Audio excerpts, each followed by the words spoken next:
तर खूप सुंदर उपक्रम जानकीनाथ प्रभूंनी सुरू केलेला आहे.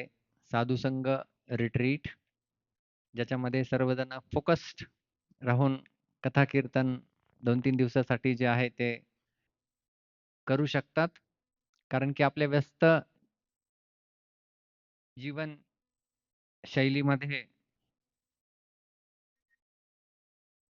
आपल्याला काही गोष्टी करणं मुश्किल होत असतं. त्यामुळं जर आपण फोकस राहिलो, तर त्या फोकस वेळेमध्ये आपल्याला भरपूर काही जे आपण प्राप्त करू शकतो.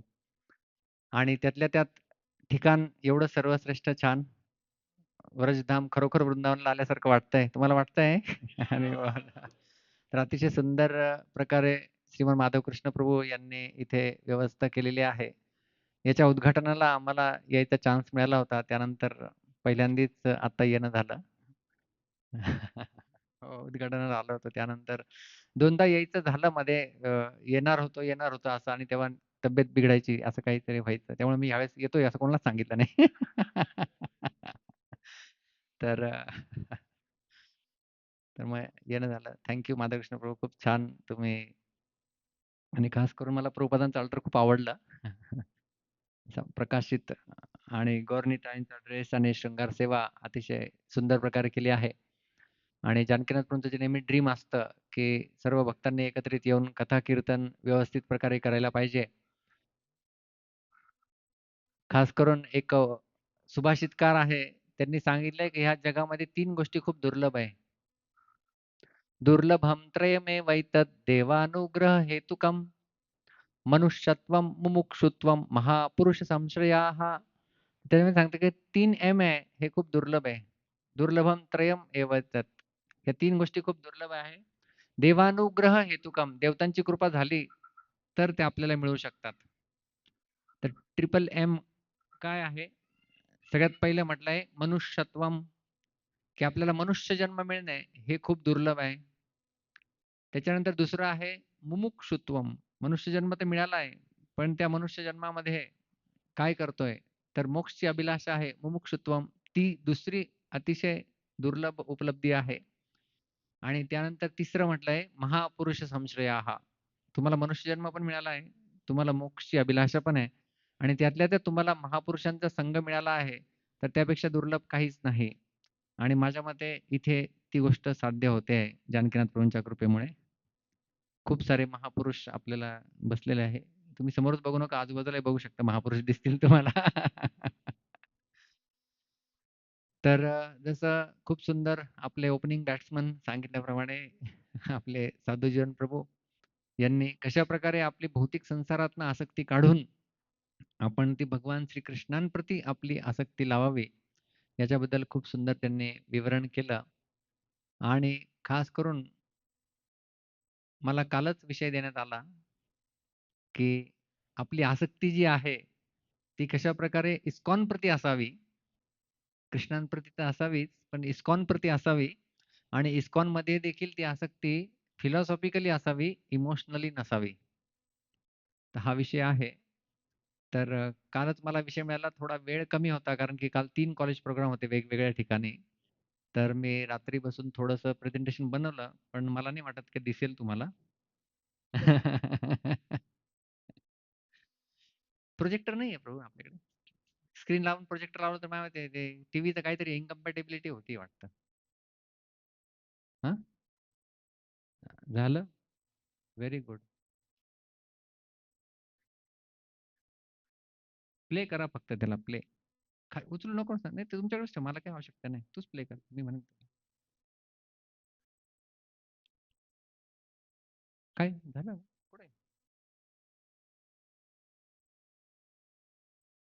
त्या 3 गोष्टींमध्ये अजून एक गोष्ट दुर्लभ आहे. प्रेझेंटेशन प्रॉपरली रन होणं कुठल्या ठिकाणी.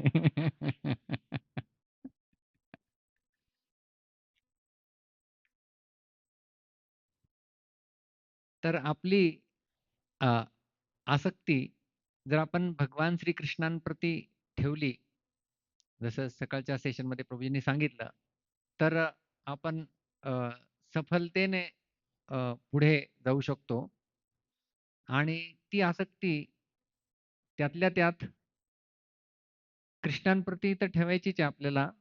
परंतु ज्या माध्यमाद्वारे आपल्याला भगवान श्रीकृष्ण मिळाले आहे, आंतरराष्ट्रीय कृष्ण भावनामृत संघ, इस्कॉनच्या द्वारे, जर ती आसक्ती आपण इस्कॉनमध्ये देखील ठेवली, तरी आपण ती एक प्रकारे कृष्णांप्रतीच आसक्ती राहील, असं आपण म्हणू शकतो. फक्त ती आसक्ती आपण कशी ठेवतोय? आपण ती 2 गोष्टी त्यांनी मला सांगितल्या होत्या. येतंय? विजय केशव प्रभू. Very good. येईल ना कॉन्स्टंट शेवटपर्यंत? कारण असं आहे फिलॉसॉफिकल अटॅच राहिलो तर आपण जास्त वेळासाठी टिकू शकू. इमोशनली अटॅच राहिले तर कमी वेळासाठी टिकू. आता हे प्रेझेंटेशन कसं अटॅच्ड आहे काय माहिती? जर फिलॉसॉफिकली अटॅच्ड असेल तर जास्त वेळासाठी टिकेल. आणि खूप जास्त वेळ घेणार नाहीये तुमचा. तुम्ही जास्त वेळासाठी म्हणजे आता संध्याकाळपर्यंत प्रभूजी बसून ठेवणार. तसं नाही आपण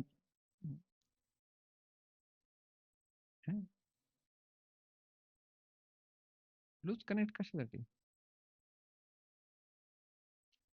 नाही नॉन थिंकिंग. ठीक आहे. थोडीशी कसरत त्यांना करायला लागेल. कारण की मी प्रेझेंटेशन नसतं तरी चाललं असतं. पण त्याच्यामध्ये एक ना आत्मपरीक्षणासाठी एक परीक्षा मी डेव्हलप केलेली आहे. तर ते मला 10 प्रश्न आहेत. त्याची उत्तरं मला सगळ्यांकडून अपेक्षित आहे आणि ते दाखवायचे आहे. तर त्याकरता ते कारण की कालच थोडंसं त्यामध्ये मी थोडंसं मंथन करून त्याला काढलं. नाहीतर मी एका ठिकाणी गेलो होतो कंपनीमध्ये एकदा आम्ही इमोशनल क्वेश्चनचे टेस्ट केले होते. तर मग त्यांचे पार्टिसिपंट्स कडून तेवढे मी झेरॉक्स काढून घेऊन गेलो होतो. ते पण करता आलं असतं आपल्याला.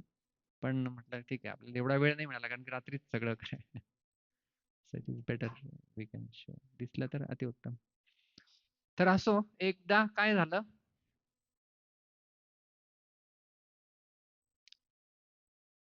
त्यांना करू देत. आपण चर्चा सुरू करूया. 2 व्यक्तींना एक प्रोजेक्ट देण्यात आला, की तुम्हाला छोटंसं घर बांधायचंय आणि समुद्रकिनारी होता तो प्रोजेक्ट. तर एका व्यक्तीला घाई होती.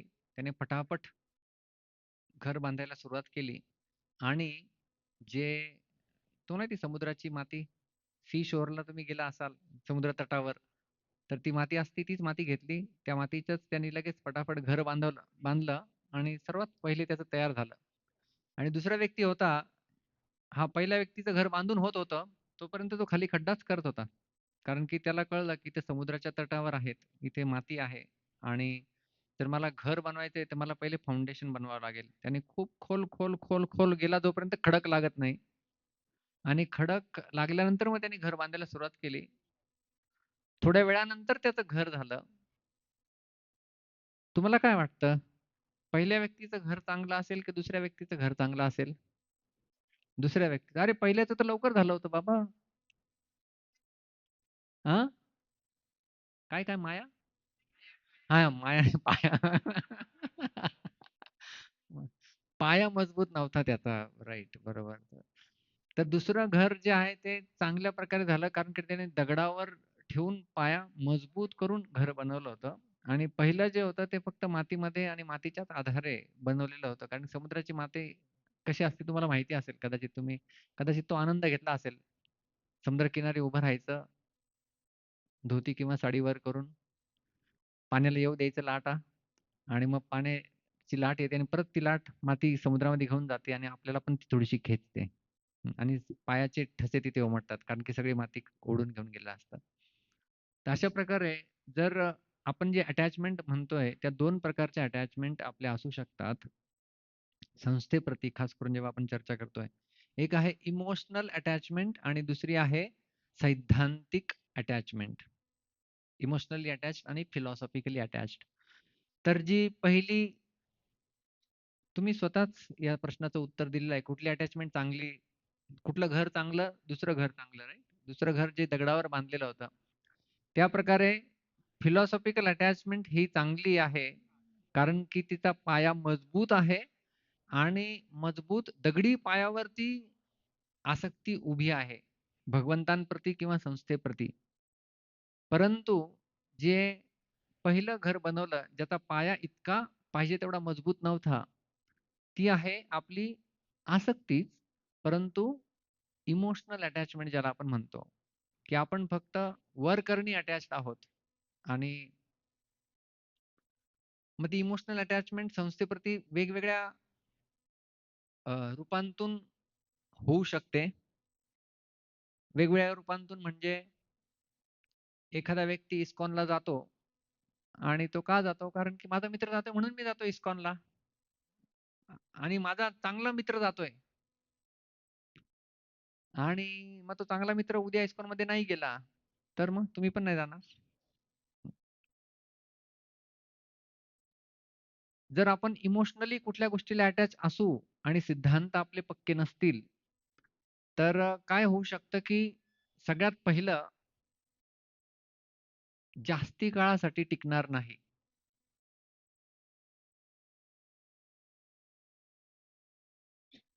त्यामुळं श्रील प्रभुपादांचे एक शिष्य होते आणि आपल्याला माहिती आहे, की प्रभुपाद उद्याच्या दिवशी अमेरिकेला पोहोचणार आहे. काही 30 दिवसापूर्वी जवळपास प्रभुपादांचं अमेरिकेस प्रयाण असा कॅलेंडरमध्ये दिवस होता. आणि मग इस्कॉनची स्थापना तर नंतर होणार आहे भविष्यामध्ये. म्हणजे भविष्यामध्ये झालेली आहे. पण कॅलेंडरच्या हिशोबाने ती उद्या पोहोचतील प्रभुपाद आणि नंतर स्थापना होईल 1 वर्षानंतर. 1965 ला जे प्रभुपादजी गेले होते. 65 ला गेले होते, 66 ला स्थापना झाली होती. 1 वर्षाचा कालावधी लागला होता त्यांना स्थापनेसाठी. तर प्रभुपादांचे एक शिष्य होते. तुम्ही ऐकलंय 1970 च्या काळामध्येच अ, खूप मोठी बातमी त्या काळात आली होती अमेरिकेमध्ये असताना. मनुष्याचं चंद्रावर पहिलं पाऊल. त्याच वेळेस बरोबर? आहे ना? त्याच वेळेस. अ, कोणाचं जनरल नॉलेज चांगलं असेल तर पहिला चंद्रावर पाऊल ठेवणारा व्यक्ती कोण होता माहिती आहे? नील आर्मस्ट्रॉंग. अच्छा. आणि किती साली ठेवलं होतं त्यांनी पाऊल ते? हां? 1969 येस. 1969 काळी त्याच काळामध्ये इस्कॉन पण फ्लरिश होत होतं. 66 मध्ये स्थापना झाली आणि प्रभुपादांनी अ, जवळपास 10 ते 11 वर्षामध्ये 108 मंदिरं बांधली. तर पहिले जे 3 वर्ष होते 66, 67, 68, 69 4 वर्ष झालेली होती आणि खूप ठिकाणी प्रचार-प्रसार वाढला होता आणि भरपूर मंदिरं देखील स्थापन झाली होती. खास करून सॅन फ्रान्सिस्को, न्यूयॉर्क इकडे सगळ्या ठिकाणी मंदिरं होते. तर प्रभूंचे एक शिष्य आणि प्रभुपादांना त्यांनी बातमी दाखवली. प्रभुपाद, प्रभुपाद शेवटी माणूस सफल झाला आणि आपण पण सफल झालो. Thank you. अरे! हां, पहिली स्लाईड दाखवू शकता तुम्ही. हां, पहिलं त्याच्यामध्ये नेक्स्ट जा अजून एक, अजून एक. हां, बस, बस, बस, बस. तर आपण जे सँडची स्टोरी सांगून झाली तुम्हाला तीच होती सँडवर किंवा दगडावर. तर हे शिष्य प्रभुपादांना म्हणतात, "प्रभुपादजी माणूस चंद्रावर पोहोचलेला आहे." प्रभुपाद म्हणाले, की "man can never land on moon." मनुष्य चंद्रावर जाऊच शकत नाही. आणि तो व्यक्ती जे प्रभुपादांचे शिष्य होते ॲक्चुअली त्यांची दीक्षा वगैरे झालेली होती. ते म्हण "नाही प्रभुपाद हे न्यूजमध्ये येतंय, एवढे लोक म्हणतायत." प्रभुपाद म्हणतात, "नाही शक्यच नाही. श्रीमद भागवत प्रमाण आहे 5वा स्कंद ते कुठेतरी दुसरीकडे पोहोचले असतील." Google मॅप चुकला त्यांचा. Google destination. तर पण प्रभुपादांनी सांगितलं, की नाही आपण जाऊच शकत नाही आणि प्रभुपाद ठाम होते. आणि तो व्यक्ती दुसऱ्या दिवसापासून इस्कॉनमध्ये आलाच नाही. तर सांगायचं तात्पर्य आहे, की ते प्रभुपादांना अटॅच्ड होते थोडेसे. की प्रभुपाद म्हणतात ते जप करायची दीक्षा झालेली होती. परंतु फिलॉसॉफिकली अटॅच्ड नसल्यामुळे ते जास्ती काळ टिकू शकले नाही. आणि जास्ती काळ टिकू शकले नाही कारण की जी काही त्यांनी न्यूज ऐकली असेल, मोठी न्यूज झालेली आणि ती मोठी न्यूजला आपण विरोध करतोय म्हटल्यानंतर मग काहीतरी त्यांना गडबड वाटली आणि मग त्यांनी इस्कॉन सोडून दिलं. तर त्याचमुळं आपली पण जी आसक्ती आहे, ती आसक्ती आसक्ती खूप पुढचा स्तर आहे. सगळ्यात पहिला स्तर असतो श्रद्धा. राइट. श्रद्धापासून मग आदौ श्रद्धा सुरुवात होते तिथून आणि नंतर मग पुढे कृष्णांप्रती पण आसक्ती, भावप्रेम आपण जे चर्चा करतो. आसक्ती खूप पुढचा स्तर आहे. सगळ्यात पहिले असते श्रद्धा. तर असं सांगितलं जातं, श्रद्धा 2 प्रकारची असते. एक श्रद्धा असते, तिला म्हणतात लौकिकी श्रद्धा. लौकिकी श्रद्धा म्हणजे काय? जसं मी तुम्हाला उदाहरण दिलं. माझा एक मित्र जातो आहे, त्यामुळे मी इस्कॉनला जातो आहे. ती माझी लौकिकी श्रद्धा तयार झालेली आहे. किंवा दुसरं, आम्ही लहानपणापासून कृष्णांची जन्माष्टमी आणि कृष्णांबद्दल आम्हाला माहिती आहे आणि प्रभुपादांनी पण कृष्णांचीच माहिती दिली आहे. चला खूप चांगलं. चला वर्शिप करूया. ती लौकिकी श्रद्धा झाली. पण दुसरी असते, तिला म्हणतात शास्त्रीय श्रद्धा. शास्त्रीय श्रद्धा म्हणजे ती श्रद्धा आहे, परंतु शास्त्रांवर आधारित आहे आणि जेव्हा ती शास्त्रांवर आधारित असते, तेव्हा ते घर दगडावर बनलेलं असतं. ते केवळ मातीने बनलेलं नसतं. तर रॉक सॉलिड श्रद्धा ज्याला म्हणतो आपण, रॉक सॉलिड. मग त्या घराला कोणी पाडू शकत नाही, डगमगीत अ, करू शकत नाही. तर त्यामुळं फिलॉसॉफिकल अटॅचमेंट असणं संस्थेप्रती हे एक फाउंडेशन आहे चांगलं. आणि ते फाउंडेशन जर आपल्याला पक्क करायचं असेल सर्वात प्रथम, तर आपल्याला शास्त्रीय श्रद्धा विकसित करायला लागेल. शास्त्रीय श्रद्धा म्हणजे जे प्रभुपादांनी आपल्याला ग्रंथ दिलेले आहे, त्या ग्रंथांच्या वाचन, त्यांचं आत्मचिंतन ते जेव्हा आपण करू, तेव्हा आपली शास्त्रीय श्रद्धा सुदृढ होत असते आणि त्यानंतर मग ती इतकी दृढ होऊ शकते, की मग त्याला कोणी हलवू शकत नाही. लौकिकी श्रद्धा आणि शास्त्रीय श्रद्धा यांच्याबद्दल उदाहरण द्यायचं झालं, तर एक लौकिक श्रद्धा म्हणजे केळाचं झाड. केळाचं झाड माहिती आहे तुम्हाला? आमच्या गोशाळेमध्ये यशगौरव प्रभूंनी केळाचे झाड लावले होते. फार धर्तीवरनं खूप चांगलं माहिती आहे. जळगावला केळी खूप येतात. पण केळाचं झाड एकटं कधीच येत नाही माहिती पाहिलंय तुम्ही. एकटं केळाचं झाड जास्त टिकत नाही ते.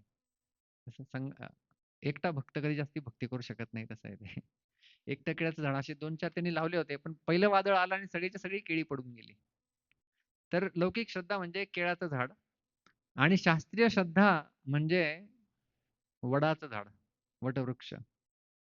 वडाचं झाड कधी पाहिलंय का मी पडताना? कितीही वादळ येवोत. अशोकाची झाडं जे खूप वर गेले असायचे पडतात. पण वडाचं झाड आतापर्यंत कधीच असं पाहण्यात आलं नाही, की वादळ आलं आणि झाड पडलं. पिंपळाचं घ्या किंवा वडाचं घ्या. हे झाडं केवढी बळकट झालेली असतात. त्यांची मुळं आपण म्हणतो ना पाळेमुळं त्यांचे पूर्ण डीप गेलेले असतात. तर त्या प्रकारे आपण जेव्हा आपली शास्त्रीय श्रद्धा विकसित करतो, तेव्हा आपण म्हणतो ना, की हा मुरलेला भक्त आहे. लोणचं कसं मुरलेलं चांगलं लागतं. नवीन लोणचं असतं त्याला आमची आई बाळ लोणचं म्हणायची. तुम्ही ऐकला हा शब्द? ऐकला हे शब्द? म्हणजे कैरी कापायची, मीठ मिरची टाकायची आणि लगेच खायचं. त्याला म्हणतात बाळ लोणचं. आणि दुसरं असतं ते बरणीमध्ये टाकून त्याला तेल आणि ते पूर्ण झाकून आणि मग आई लोणचं पाहिजे. नाही अजून मुरतंय. नंतर मिळेल. मग खूप कितीतरी दिवस झाल्यानंतर मग ते लोणचं निघेल आणि मग ते वर्षभर टिकेल. मुरलेलं लोणचं. तसं आपण म्हणतो एखादा मुरलेला भक्त आहे म्हणजे काय? तो मुरलेला भक्त आहे म्हणजे त्याचे मुळं पक्की झालेली आणि आता केवळ लौकिक श्रद्धा नाही, तर आता शास्त्रीय श्रद्धा विकसित झालेली आहे त्याची, असं म्हटलं जातं. तर ती आहे शास्त्रीय श्रद्धा आणि जी फक्त आपली इमोशनल अटॅचमेंट असेल, लौकिक श्रद्धा असेल, तर ती कशावर आधारित असते? Based on personal comfort, friendship and sentiments याच्यावर आधारित असते. इमोशनल अटॅचमेंट जी आहे आपली याच्याप्रती. एक सेकंद.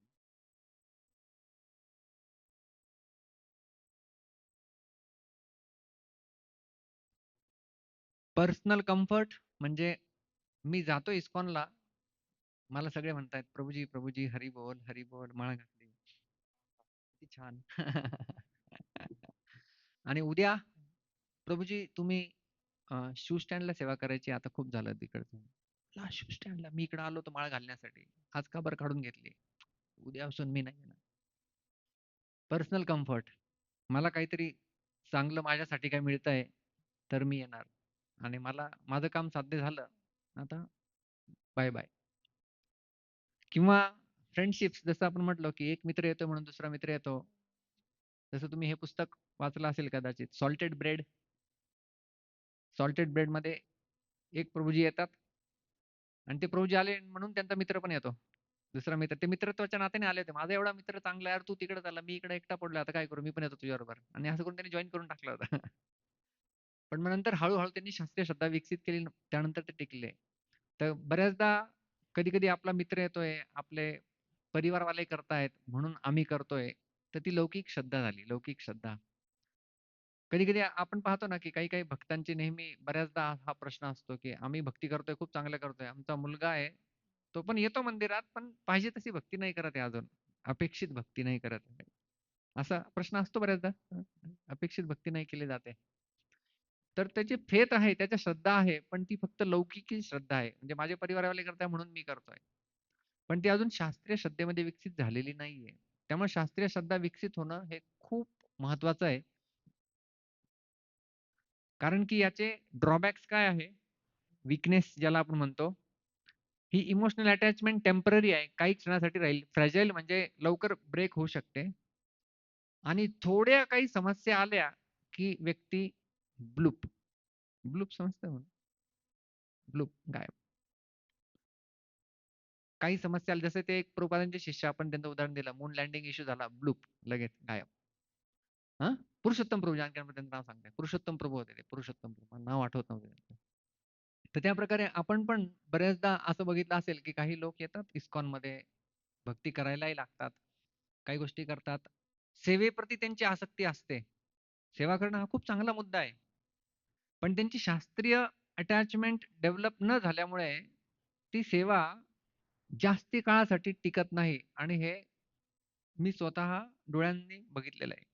तुम्ही पण बघितलं असेल असे काही भक्त येतात खूप इतकी सेवा करतात की विचारू नका. आता हा या जन्मात काय उद्याच भगवत धामात जसं काय. ही सेवा, ती सेवा, ही इतक्या इतक्या सेवा करणार, इतक्या सेवा करणार ते भक्त आणि आपल्याही भक्तांना त्यांच्याप्रती आपुलकी वाटायला लागते. अरे वाह! वाह! खूप छान, खूप छान. मग पण त्यांना ते कधी आपण ते हे विचारत नाही, की "अरे, तुझी शास्त्रीय श्रद्धा विकसित होतेय का? तू काही वाचतोय का? काही करतोय का?" आपल्याला वाटतं काही नाही ना, तो सेवा करतोय ना, बस झालं. त्या सेवेच्या माध्यमातून भगवद्धाम निश्चित होऊन जाईल. काही प्रॉब्लेम नाही. होऊ शकतं. जर त्या व्यक्तीला तशा शुद्ध भक्ताची अनुकंपा त्याच्यावर झाली, तर तेही होऊ शकतं. परंतु जर त्याला स्वतःला जास्ती काळासाठी टिकून राहायचं असेल, तर ही शास्त्रीय श्रद्धा विकसित करणं खूप आणि खूप महत्वाचं आहे. आणि जेव्हा आपण फिलॉसॉफिकल अटॅचमेंटची चर्चा करतो, फिलॉसॉफिकल अटॅचमेंट बद्दल बघायला जाऊ, तर ती कशावर आधारित आहे? सॉलिड रॉक म्हणतो ना आपण, गुरु, साधू, शास्त्र यांच्यावर आधारित ती श्रद्धा आहे. शास्त्रांचं चांगल्या प्रकारे अध्ययन केलेलं आहे. संपूर्ण शास्त्र आणि दुसरं साधू. साधू म्हणजे 2 प्रकारे याच्यामध्ये आपण घेऊ शकतो. एक म्हणजे पूर्ववर्ती साधू आचार्य जे झाले, मध्वाचार्य, रामानुजाचार्य इत्यादी किंवा साधू म्हणजे आत्ताचे वर्तमान आचार्य, त्यांना देखील आपण साधू म्हणू शकतो. आणि गुरु ह्या तिघांच्या माध्यमातनं ट्रायंगल आपण याला म्हणतो. जसं आपण म्हणतो ना, की ट्रायपॉड असतो ट्रायपॉड. ट्रायपॉड बघितलंय तुम्ही? 3 पाय असतात त्याला आणि त्याच्यावर एक काही गोष्टी ठेवल्या. हा इथे ट्रायपॉडच आहे ॲक्चुअली. त्याच्यावर त्याचा मोबाईल आश्रित आहे. हं, हं. तर 3 त्याला पाय असतात आणि त्याच्यावर एक गोष्ट आश्रित असते. त्याप्रकारे आपली श्रद्धा जी आहे, ती ह्या ट्रायपॉडवर आधारित असते. ट्रायपॉड काय आहे? एक गुरु, एक साधू आणि एक शास्त्र. या तिघांच्या आधारे मग तो मोबाईल टिकेल तिथे. किती पण वेळासाठी टिकेल. त्याप्रकारे आपण पण भक्तीमध्ये जेव्हा कारण की जर टिकणार आपण कुठली पण गोष्ट घेतो, ती टिकाऊ असेल तरच घेतो राइट? आपला एक क्रायटेरिया असतो. टिकाऊ, टिकाऊ किती आहे? म्हणजे कापड विकत घ्यायचंय, किती टिकणार आहे? चप्पल विकत घ्यायची, किती टिकणार आहे तर सांगा. आजकाल लोकं टिकाऊ नाही पाहत. आजकाल लोक त्याच्या काय बघतात? हां? फॅशन हां, ब्रँड, फॅशन, फॅशन बघतात. किती सुंदर दिसेल तो, ते बघणार आहे. किती जास्त टिकेल याला कलियुगामध्ये महत्त्व नाही ॲक्चुअली माहिती आहे किती जास्त टिकेल? तुम्हाला एक उदाहरण सांगतो. जस्ट माताजीने विषय घेतला फॅशन म्हणून. रिसेंटलीच एक तुम्ही टप्परवेअर कंपनी ऐकली होती टप्परवेअर? सगळ्यांनी ऐकलं असेल टप्परवेअर. ऐकलं ना? टप्परवेअरचे डब्बे यायचे बघा डब्बे. अजून पण आहे. डब्बे आहे ते जुने टिकलेले तुमचे तेच डब्बे अजूनही. तुम्हाला ऐकून कदाचित शॉक लागेल. एवढे सगळे अतिशय टिकाऊ वस्तू बरोबर? अतिशय टिकाऊ म्हणजे ते डब्बे तुटणार नाही, फुटणार नाही, त्याला काहीच होणार नाही. ती कंपनी आज डबघाईला गेलेली आहे. डबघाईला गेलेली आहे. का? कारण त्यांनी एवढी टिकाऊ वस्तू बनवली की दुसरी घ्यायची गरजच पडली नाही. खरंच म्हणजे एवढी टिकाऊ काढली त्यांनी, की त्याला प्रॉब्लेमच होणार नाही आणि ती खूप जास्त टिकेल. त्यामुळे ती बिचारी कंपनी डबघाईला गेली. आता तुम्हाला शोधा टप्परवेअरचे डब्बे भेटणार नाही नवीन मार्केटमध्ये. प्रॉब्लेम आहे. कारण की जुने लोकांचे टिकून आहे अजून. त्यामुळं नवीन फोन आता डिझाइन केले जातात. त्यामुळे लोकांना आता टिकाऊ काहीच नकोय. नवीन फोन अलीकडेच Apple कंपनीचा सर्व्हे आला. त्याच्यामध्ये त्यांनी सांगितलं, की पहिले त्यांची टिकाऊ फोन काढण्यामागे एनर्जी जायची. टिकाऊ कसा राहील जास्त. आता ते टिकाऊकडे घेणं नाही त्यांना. आता ते म्हणतात, की प्लान्ड शेल्फ लाईफ म्हणतायत. म्हणजे हा एवढेच वर्ष टिकेल फक्त. त्याच्यानंतर तुम्हाला बदलीच करावा लागेल. आणि मग लोकांना, "अरे, आता आम्ही फोन अपडेट केलाय, नवीन घेतला." अरे, नवीन घेतला पण तो टिकाऊ त्याला कॉम्प्रोमाईज केलेलं आहे टिकाऊपणाला. म्हणजे टिकाऊपणा ज्या कंपनीने दिला ती कंपनी डबघाईला गेली Tupperwareची. म्हणजे कलियुगाचं लक्षण बघा कसं आलंय. म्हणजे आपण पहिले टिकाऊ गोष्टी घ्यायचो. तर प्रश्न आहे की का आपल्याला भक्तीमध्ये पण फक्त जसं फॅशन किंवा दिखावा म्हणून भक्ती करायची आहे, की आपल्याला टिकाऊपणासाठी भक्ती करायची आहे ते महत्वाचं आहे. जर टिकाऊ टिकाऊ राहायचं असेल, टिकायचं असेल, तर आपल्याला शास्त्रीय श्रद्धा तेवढीच आवश्यक आहे. आणि इमोशनल अटॅचमेंट ही केवळ एक अशी फॅशन किंवा ह्याच्यापुरती मर्यादित असते. आणि आजकाल खूप लोकांचा कल इस्कॉनकडे त्या माध्यमातून वाढत चाललाय. म्हणजे तुम्हाला कदाचित आठवत असेल, किती लोकांना प्रामाणिकपणे सांगाल, की जेव्हा कृष्ण भावनेची फिलॉसॉफी कळाली थोडी आणि आपण मंदिरात जायला लागलो आणि तिलक लावून जाताना रस्त्याने लाज वाटायची. माझा हात वर आहे. मला पण वाटलं, अरे तिलक लावून कसं जायचं? हा वेगळाच तिलक आहे आणि टिक्का वेगळा ठीक आहे. हा एवढा मोठा तिलक भला मोठा नाकापर्यंत नाकावर लावायलाच कसं तरी वाटायचं. पण आता अलीकडे ती कूल झाली म्हणजे लाईक म्हणजे एकदा मी असंच माझं ड्रेसिंग झालेलं होतं सकाळी 9 वाजता गार्डनमध्ये बसून मारुती प्राणप्रभू आमचे जप करत बसलेलो होतो आम्ही आणि तिथनं 2 मुली आल्या. टू व्हीलर त्यांनी पार्किंगमध्ये पार्क केली. डिक्की खोलली, आरसा काढला, तिलक लावला. तिलक वगैरे लावून सगळं मध्ये आल्या आणि विचारते, "आता दर्शन किती वाजता उघडेल?" मी म्हटलं, "तुम्ही येत नाही का मंदिरात?" "नाही," म्हणे, "आम्ही पहिल्यांदा आलोय." पहिल्यांदा आले आणि तिलक लावून आले. तर आज ह्या गोष्टी कूल झाल्या आहे म्हणजे आणि कितीतरी लोकं येतात बघा, तुम्हाला पण अनुभवलं असेल आता त्यांनी, की आम्हाला कंठीमाळ विकत घ्यायची आहे. कंठीमाळ घालायची आहे. म्हणजे आम्ही कंठीमाळ घालायला बापरे! घालू की नको? कधी घालू? कशी घालू? एवढं करत म्हणजे कितीतरी वर्ष गेल्यानंतर हा प्रश्न यायचा, आता मी कंठीमाळ घालू का? आता इस्कॉनमध्ये आल्यानंतर पहिल्या दिवशी कंठीमाळ घालायची प्रभूजी मला. त्यामुळे आमचे काही काही भक्तांनी आता त्यांना एवढ्या माळा कराव्या लागतात, एवढं हे करावं लागतं, हे करावं लागतं. आजकाल Amazonला एक कंठीमाळा भेटून जाते. ते काही नियम सांगतात का तुम्हाला हे करावं लागेल, ते करावं लागेल, ते करावं लागेल. म्हणजे नियम सांगूच नका. पहिले आमच्या गिफ्ट शॉपमध्ये नियम सांगितले जायचे, नंतर कंठीमाळा विकायचे. मग ते ते म्हणे, की आता आम्ही नियम सांगू का? लोकं विचारतायत कंठीमाळा घ्यायला द्या, देऊन टाकू थोडा सेल.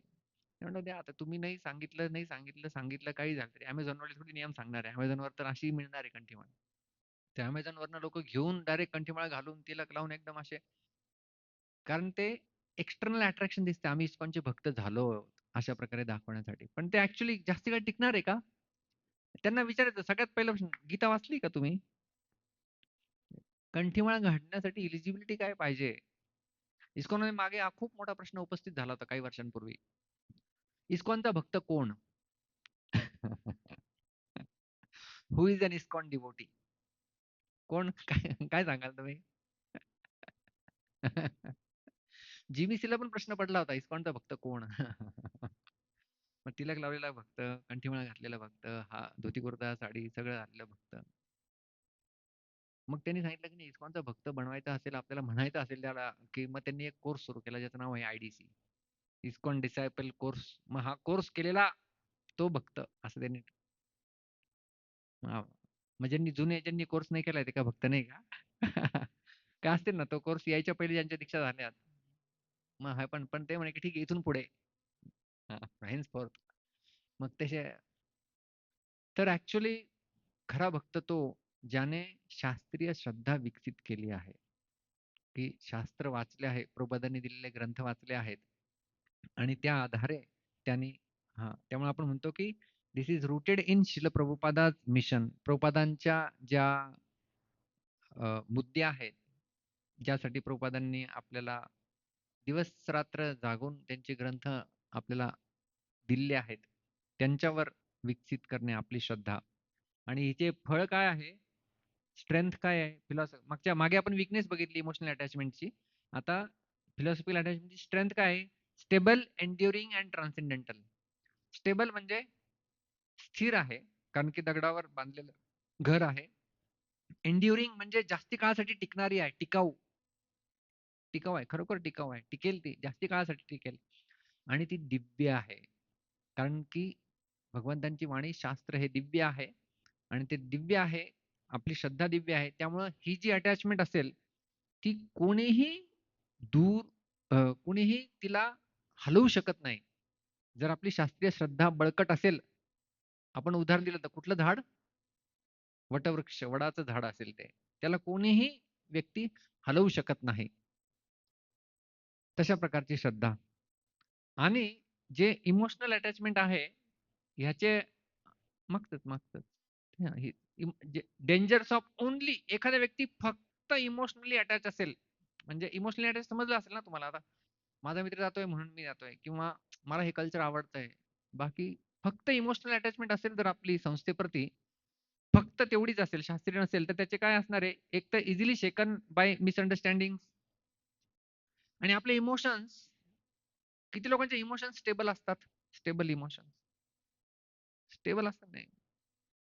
आपलंच मन आपल्या वेगवेगळ्या इमोशन्स जागृत करत असतं. आज मला खूप उत्साही वाटतंय. आज जरा बोरच वाटतंय आज जरा. तर वेगवेगळ्या आपल्याच दिवसामध्ये खूप सारे इमोशन्स आपले येऊन जातात. आपल्यात इमोशन्स स्टेबल नाहीये आणि त्या इमोशनच्या आधारे जर आपण अटॅचमेंट डेव्हलप केली असेल, तर किती फिकल असेल ती. तर थोड्या मिसअंडरस्टँडिंग झाल्या, थोडं काही झालं की संपलं. डिसअपॉइंटमेंट्स विथ इंडिव्हिज्युअल्स म्हणजे एक व्यक्तींप्रती काही जर आपला काही समजा दुरावा उत्पन्न झाला, तर कितीतरी लोकं मी बघितले, की हा व्यक्तीप्रती माझा दुरावा झाला म्हणून मी आज इस्कॉनला येत नाहीये. तुम्ही बघितलंय असं कधी?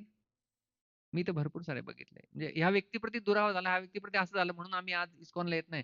अरे तो व्यक्ती म्हणजे इस्कॉन आहे का ॲक्चुअली? म्हणजे तुम्हाला इस्कॉनच समजलं नाहीये. आपण शिल प्रभुपादांसाठी येतोय, आपण कृष्णांसाठी येतोय, आपण कुठल्या व्यक्तीसाठी नाही येत आहे इस्कॉनमध्ये.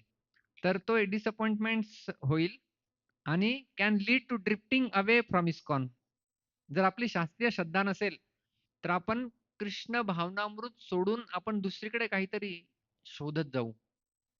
आणि आज हे खूप मोठ्या प्रमाणामध्ये दिसतंय ॲक्चुअली. कारण की शास्त्रीय श्रद्धा विकसित झालेली नाहीये. फक्त लौकिक श्रद्धा आहे. लौकिक श्रद्धा म्हणजे मग तो मानतो, इस्कॉनला मानतो, कृष्णांना मानतो, सगळ्यांना मानतो आणि बाकीच्यांना पण मानतो. ते बाबाजी अरे ते किती छान बाबाजी, किती छान कृष्णाबद्दल सांगतात. सगळे छान सांगतायत. पण ॲक्चुअली कसं आहे, की आपण एखादं झाड लावतो आणि त्या झाडाला जेव्हा आपण खत-पाणी घालतो, त्या खत-पाण्यानुसार त्या झाडाची वाढ निश्चित होणार आहे. म्हणजे काही-काही झाडं अशी आहे, त्यांना जर तुम्ही ताक घातलं, तर त्यांची खूप चांगली वाढ होते. उदाहरणार्थ कडीपत्त्याचं झाड. कडीपत्त्याच्या झाडाला जर तुम्ही ताक टाकलं, तर इतकं छान वाढेल, इतका छान कडीपत्ता येईल, की विचारूच नका. पण काही-काही झाडं अशी आहे, त्यांना जर तुम्ही ताक टाकलं, तर ते लगेच मरतात. ते टिकणार नाही जास्ती. त्यामुळे म्हणतात ना, one man's food is another man's poison.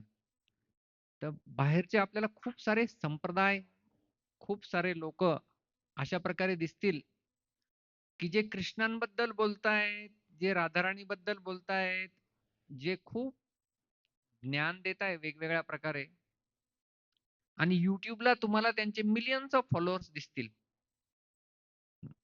आजकाल तर म्हणजे अशाच प्रकारचं हे झालेलं आहे. ट्रेंड झालेला आहे ना, की जय श्री श्री गौरनिताय की जय. श्रील प्रभुपाद की जय. तर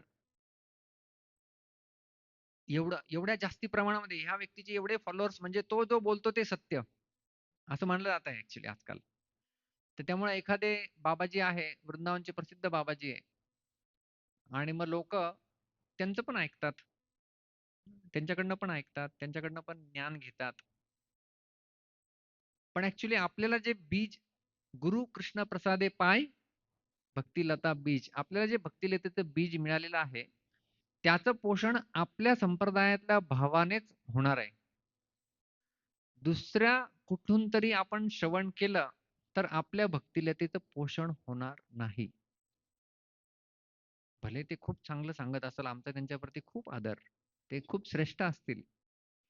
पण जोपर्यंत आपण आपल्या संप्रदायामधनं येणाऱ्या गोष्टींनी आपलं पोषण करणार नाही भक्तीला, ते जे बीज मिळाले आपल्याला गुरु आणि कृष्णाच्या कृपेने, तोपर्यंत आपली भक्तीमध्ये वाढ होणार नाही.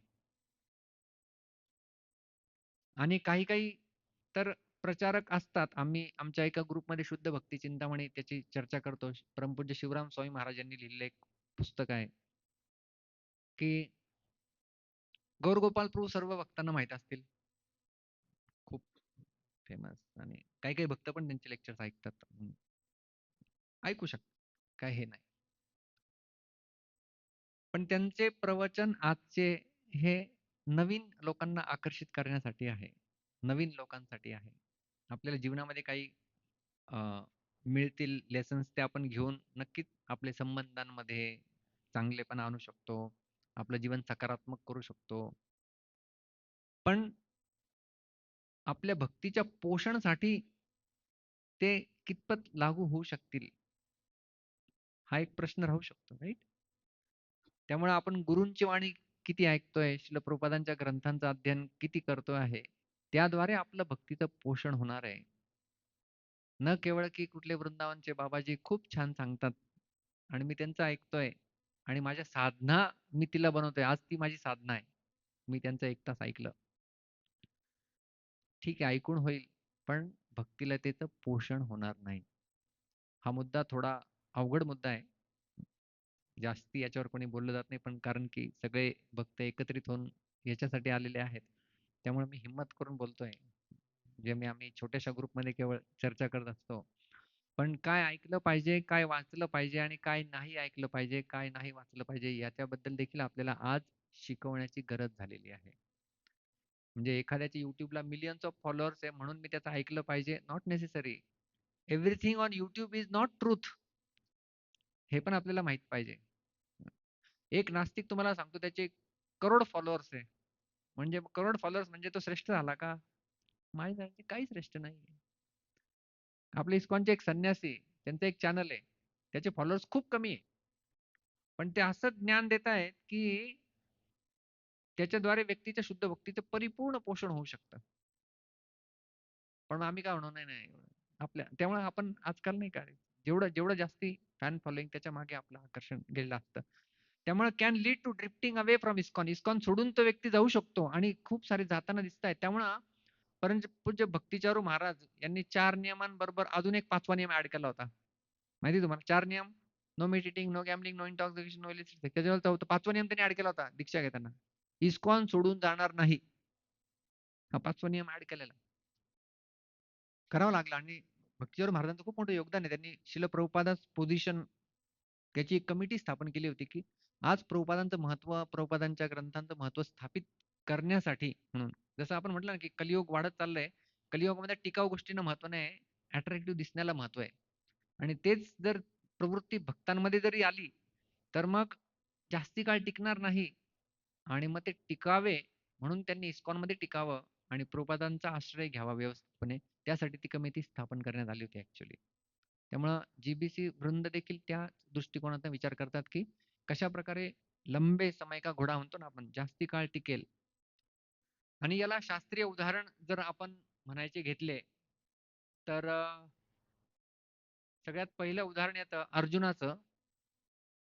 अर्जुन इमोशन्स म्हणजे आपल्या भावनांच्या आहारी जाऊन युद्ध नाही करायचं म्हणत होते. आणि संपूर्ण भगवद्गीता भगवान श्रीकृष्णांनी सांगितली, की त्या भावनांवर विजय प्राप्त करून तुला भावुक भावनांच्या आधारे तू युद्ध करू नको असं म्हणू नकोस. कृष्णांनी त्यांना झापलं.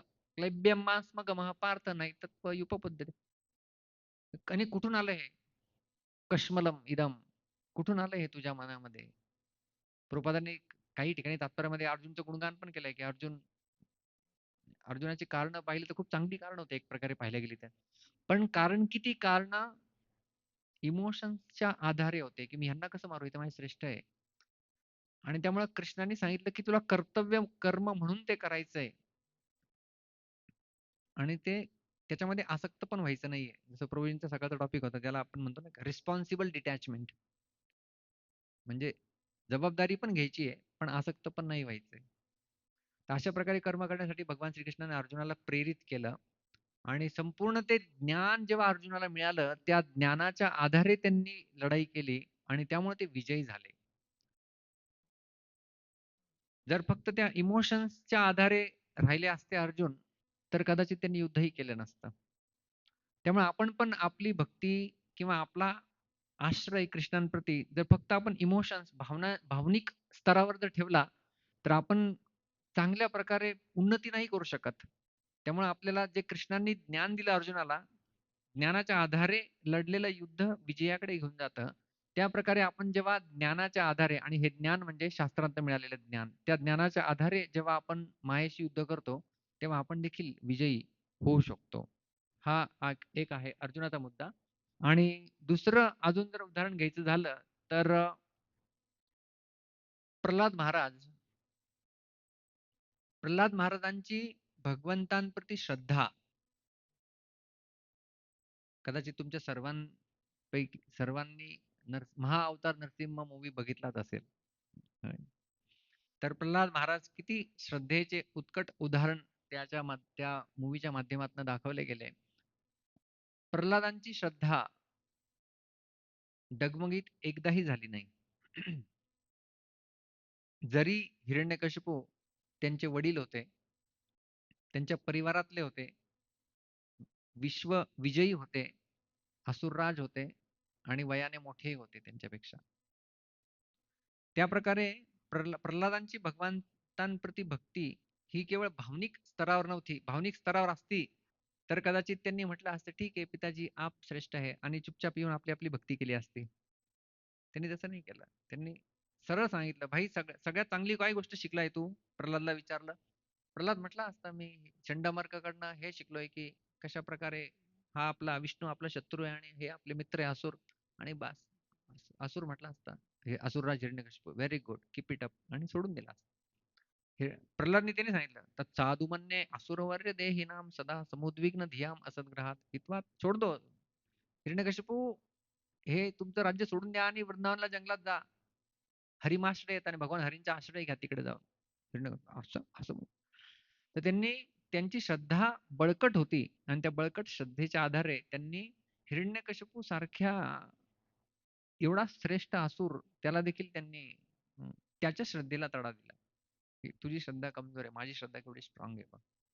तर हे देखील आपल्याला एक दृढ श्रद्धेचं उदाहरण जर बघायचं असेल, तर प्रल्हाद महाराज आपल्याला दिसतात. आणि अजून पुढे म्हटलं तर आपल्याला श्रील प्रभुपादजींचं एक कोट आहे. नेहमी श्रील प्रभुपाद म्हणायचे, "religion without philosophy is sentiment and only philosophy without religion is mental speculation" असं म्हणायचे प्रभुपादजी. तर religion without philosophy is sentiment. जर आपण केवळ कल्चर म्हणून कृष्ण भावनेचा स्वीकार करतोय, की खूप चांगलं कीर्तन आहे, खूप चांगला प्रसाद आहे, खूप सगळं सगळं चांगलं कल्चरच्या दृष्टिकोनात आपण करतोय आणि जर फिलॉसॉफीचा बेस नाहीये त्याला, तर हे सगळं फक्त सेंटिमेंट्स भावनिक स्तरावर राहील आणि त्याचा जास्ती आपल्याला लाभ करून घेता येणार नाही. मग तुम्ही म्हणाल, की मग भक्तीमध्ये इमोशन्स नकोच का? भावना नाही पाहिजे आम्हाला? ॲक्चुअली जेव्हा आपण भक्तीच्या स्तराची चर्चा करतो, तेव्हा भावभक्ती हा तर भक्तीचा उन्नत स्तर आहे. म्हणजे याचा अर्थ असा नाही, की भावनांना किंमत नाहीये. भावना खूप आवश्यक आहे. पण सगळ्यात पहिला मुद्दा आहे की emotions are natural and not rejected. भावना आपल्याला हव्यात, पण आणि भक्ती म्हणजे पण प्रेम आणि भावना यांचं मिलन आहे. परंतु सगळ्यात महत्त्वाचा मुद्दा आहे इमोशन मस्ट फॉलो फिलॉसॉफी. त्या भावना ज्या आहेत आपल्या कृष्णांप्रती, त्या सिद्धांतांच्या आधारे असायला हव्या. केवळ भावनिक स्तरावर राहील भक्ती, तर ती जास्ती काळासाठी टिकणार देखील नाही. आता अ, माझी अशी इच्छा आहे, की आपली सर्वांची जी श्रद्धा आहे, ती इमोशनल अटॅचमेंट किती आहे आणि फिलॉसॉफिकल अटॅचमेंट किती आहे, त्याचं आपण एक परीक्षण करणार आहोत. तर ह्या परीक्षणासाठी तुमच्याकडे एकतर पेपर, पेन असायला हवा किंवा मोबाईल असायला हवा, ज्याच्यामध्ये तुम्ही काहीतरी लिहू शकता. तर रेडी आहेत सर्व? छोटीशी एक्सरसाइज करू. नंतर प्रश्नोत्तर आपण घेऊ. रेडी सगळे? तर मी प्रश्न दाखवणार आहे. इथे तुम्हाला करायचं काय आहे, त्या प्रश्नाचं उत्तर द्यायचंय. उत्तर असं मोठं उत्तर लिहायचं नाहीये. मी उत्तर पण लिहून दिलेलं आहे. तुम्हाला फक्त चूज करायचंय तुमचं उत्तर कुठलं. 5 उत्तर असणार आहे. पहिलं उत्तर दिलं तर 5 मार्क. दुसरं उत्तर दिलं तर 4 मार्क. तिसरं दिलं तर 3. चौथं दिलं तर 2. पाचवं दिलं तर 1. असे 5, 4, 3, 2, 1 अशा सिक्वेन्सने उत्तर आहे.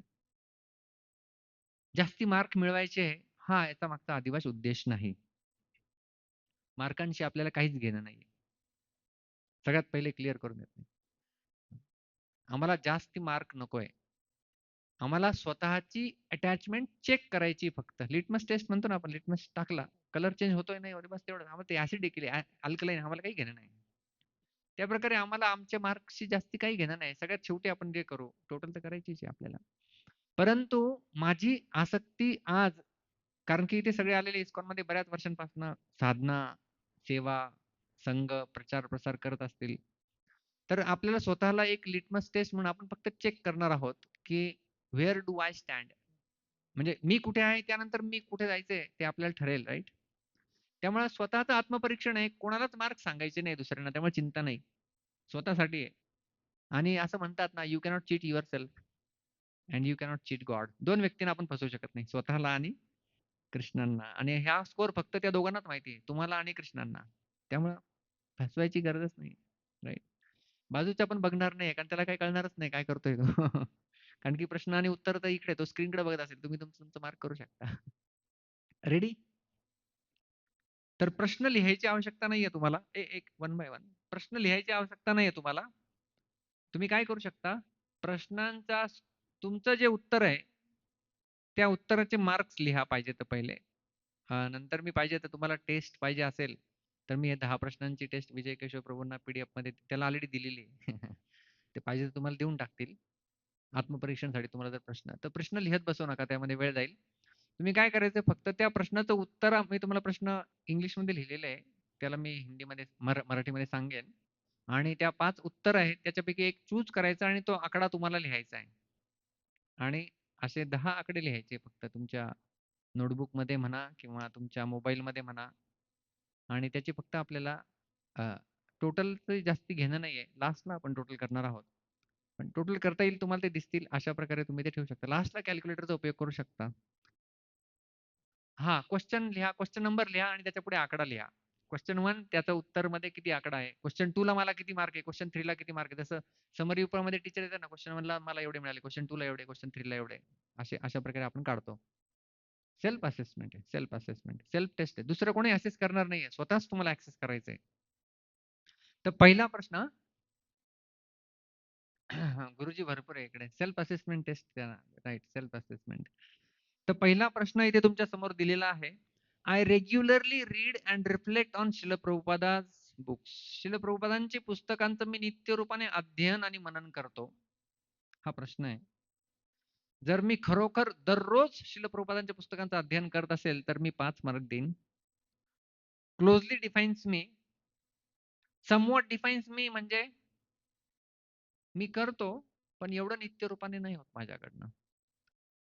समटाईम्स ट्रू फॉर मी, म्हणजे त्याच्यापेक्षा थोडा खालचा दर्जा. मी दररोज अध्ययन करतो. This rarely defines me. Rarely defines me म्हणजे महिन्यातनं एकदा वाचतो थोडं-थोडं. आणि डज नॉट डिफाईन मी. अच्छा, शिलप्रभुंची पुस्तकं वाचायची असतात का?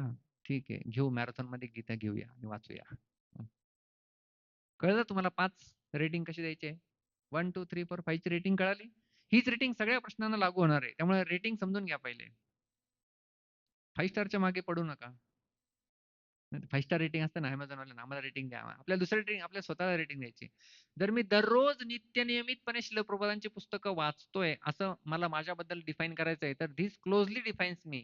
मग मी स्वतःला मार्क देईल 5, की मी येस दररोज नित्यनियमितपणे काहीही हो, काळ्या रंगावरची रेष मी दररोज वाचतोय. Then you give 5 marks. तर तुम्ही पहिल्या प्रश्नासाठी स्वतःला मार्क्स देऊ शकता. विचार करा थोडासा. 30 सेकंद विचार करून तुम्ही रेटिंग देऊ शकता. 5, 4, 3, 2, 1. तुम्ही म्हणाल तेव्हा आम्ही स्लाइड चेंज करू. उत्तर दिलंय. डन. काही भक्त स्क्रीनकडेच पाहताय फक्त. तुम्ही उत्तर नाही देते का? का देऊन झालंय ऑलरेडी? मला समजत नाहीये. जायचं नाही, पुढे जायचं. जायचं जाऊया पुढे?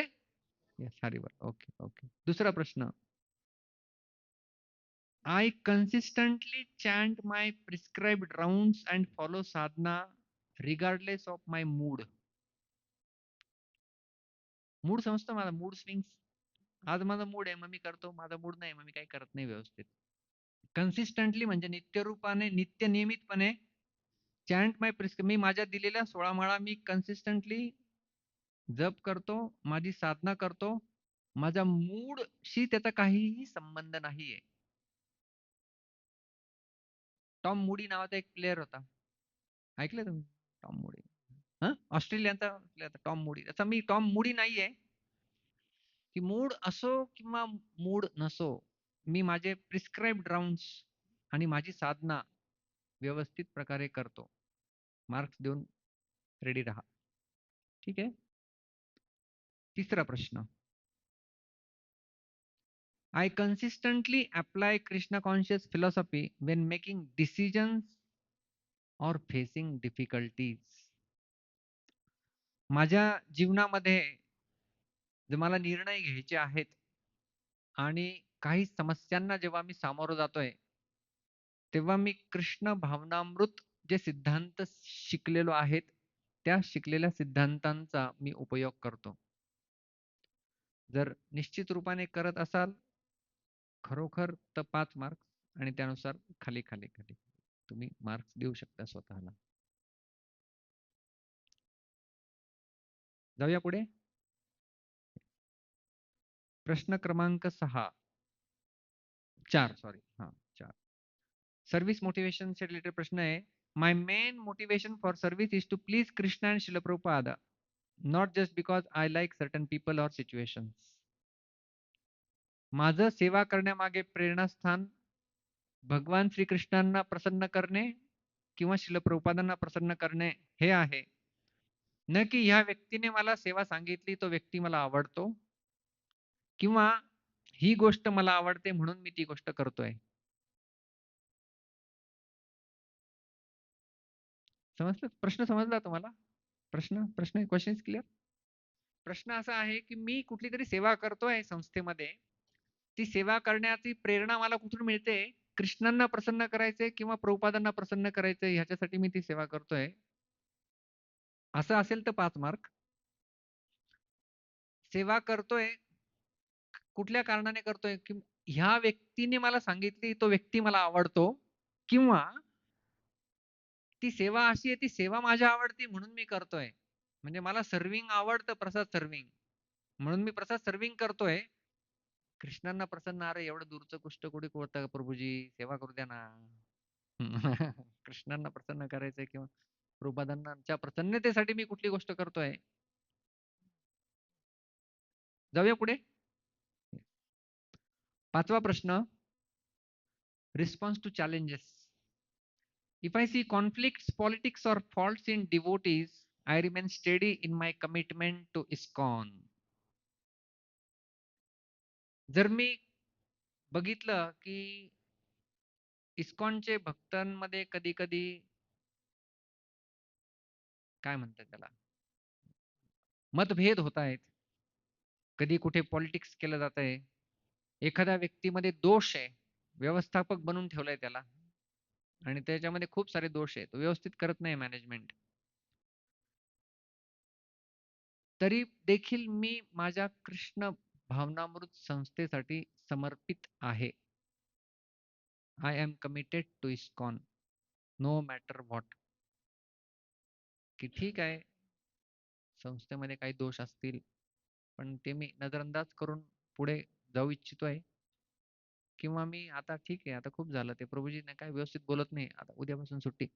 हं, तसं आहे. Question number 6 relationships with devotees वर आहे. I value devotees as servants of Krishna beyond just personal friendship और इमोशनल कम्फर्ट. मी भक्तांना भगवान श्रीकृष्णांचे सेवक म्हणून पाहतोय. न केवळ माझा एक मित्र किंवा ह्याच्याबरोबर बोलल्यानंतर मला जरा मन मोकळं केल्यासारखं वाटतं. तेवढंच नाही, तर मी त्यांना कृष्णांचे सेवक म्हणून बघतोय आणि कृष्णांचे सेवक म्हणून मी त्यांच्याशी डील करतोय किंवा ट्रीट करतोय. न केवळ ते मला आले, की मला हां, हरी बोल, हरी बोल, हाऊ आर यू? खूप छान. हां, घ्या गुलाबजाम चाललो आता. Okay, good. प्रभुजी नाही आहे. अरे प्रभुजी नाही, मग कशाला जायचं इस्कॉनला? जाऊ द्या. तर आपण कुठल्या कारणास्तव भक्तांशी मैत्रीपूर्ण संबंध एस्टॅब्लिश करतोय. ते कृष्णांचे सेवक या रूपाने आणि मी कृष्णांचा सेवक या रूपाने. 2 सेवक एकत्र येतात त्या रूपाने, की फक्त 2 मित्र एकत्र येतात त्या रूपाने. जाऊया पुढे. खूप गंभीर झाले सगळे. सार्वजनिक प्रोनी खूप चांगलं हसवलं. मी आता रडवतोय.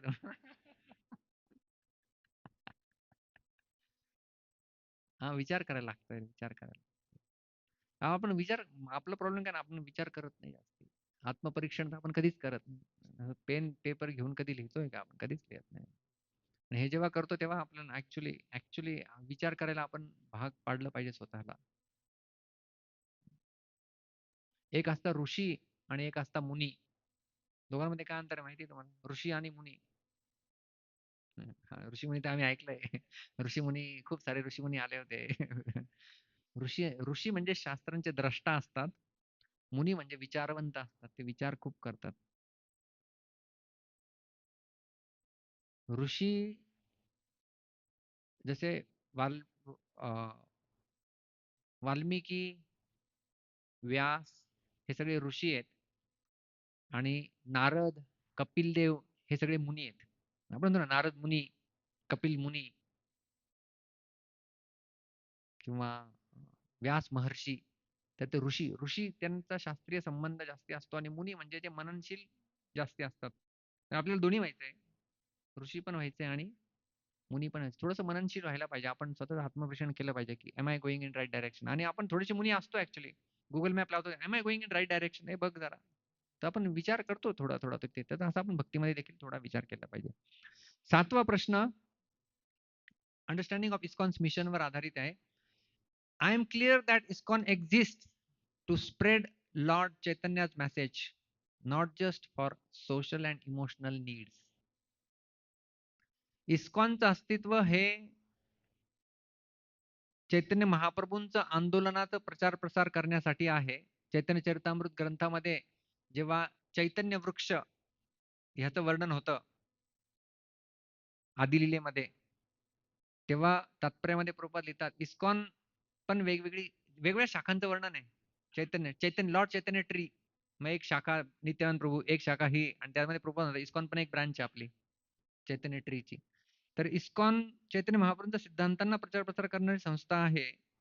न केवळ सोशल आणि इमोशनल नीड्सला फुलफिल करणारी म्हणून मी पाहतोय. काही-काही वेळेला लोक म्हणतात ना, की इस्कॉनचा तुम्ही प्रसाद बंद करा, मग कळेल किती लोकं ॲक्चुअली भक्त आहेत. सत्संगला येणार आहे. पण ते ठीक आहे. इस्कॉनमध्ये आम्ही सर्व नीड्सची काळजी घेतो आपण. प्रभुपादांनीच ती प्रथा सुरू केली, की सर्व आता तर इथे आलेत सर्वजण, सर्वांना प्रसाद पाहिजेत व्यवस्थित. नाहीतर कसं काय चालेल? पण आपण केवळ प्रसादासाठी थोडी आलोय. प्रसाद पाहिजे मान्य आहे. पण प्रसादासाठी थोडी आलेलो आहे. तर पण काही लोक असतात, की काही-काही लोक ना अशा प्रकारे, "प्रभुजी उद्या राधाष्टमी मेनू काय आहे?" अरे राधाष्टमी मी काय घेऊन येऊ असं विचार बाबा तू. मेनू काय काय विचारतोय? एक भक्त इतके नाराज झाले. राधाष्टमी सारख्या एवढ्या मोठ्या महोत्सवाला तुम्ही हँडप्रसाद दिला? छोटीशी बिर्याणी आणि वर एक गुलाबजाम टॉपिंगला बस. आम्ही सेवा करतो. आम्ही काय करायचं? 2 द्रोण खा बाबा काय करतो? 3 घे काय करणार जास्त काय करणार? जागा नाही बसायला तर काय करणार? हँडप्रसाद दिलाय. तर इस्कॉन प्रती म्हणजे मला उद्या नाही दिलं काही, तरी देखील मी यायला तयार आहे. तर 5 मार्क आणि बाकीच्या गोष्टी मला थोडं त्यानुसार मार्क्स देऊ शकतो. 8वा प्रश्न डिसअपॉइंटमेंट्सला हँडल करण्याबद्दल आहे. Even if a leader or a devotee personally disappoints me, I do not lose faith in ISKCON's mission.